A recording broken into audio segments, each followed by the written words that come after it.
માતા કુંતા તો એનું જીવન તમે જુઓ. જો નકરંગ હતા એ શીતલા પેલા હતા, સહદેવ હતા એ શિવા હતા, ભીમ હતા એ શિવા હતા, અર્જુન હતા એ શિવા હતા. આ જીવન આપણે ભૂકરા યાદ કરીએ છીએ. જો પેલા હતું એ શિવો હતું.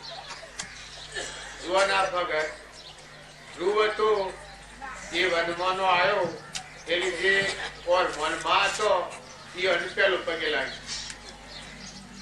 રોમ હતા એ એની માતા કઈકી તો એને પેલા પગે લાગ્યું.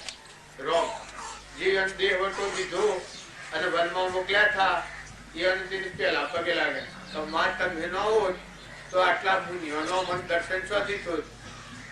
આ જંગલમાં જઈ અને ફળ ફૂલ ખાવાનો અને મુનિઓનો સત્સંગ કરવાનો એ મન સ્વાથી મળો. જો અવગુણ ઉપર ગુણ મહાપુરુષોનું જીવન એ જોઈ અને આપણા કરવાના સ્વામીઓ એ મન મોટું કરો, દિલ દરિયા જેવું કરો, સમુદ્ર જેવું કરો. કોઈ ભૂલ ભાલ કરે તો માફી આલો, કોઈ ગાળ દે તો ખમી ખાતે કહો. આપણે રામજી બાપ હતા એને કોઈ ગાળ દે તો કે મને બેઠી તરાક લાગે. આપણને ગાળ દીધી હોય તો ક્ષમતા છે.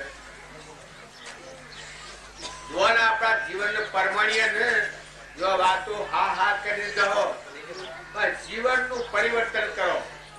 બધામાં મન મોટું કરો.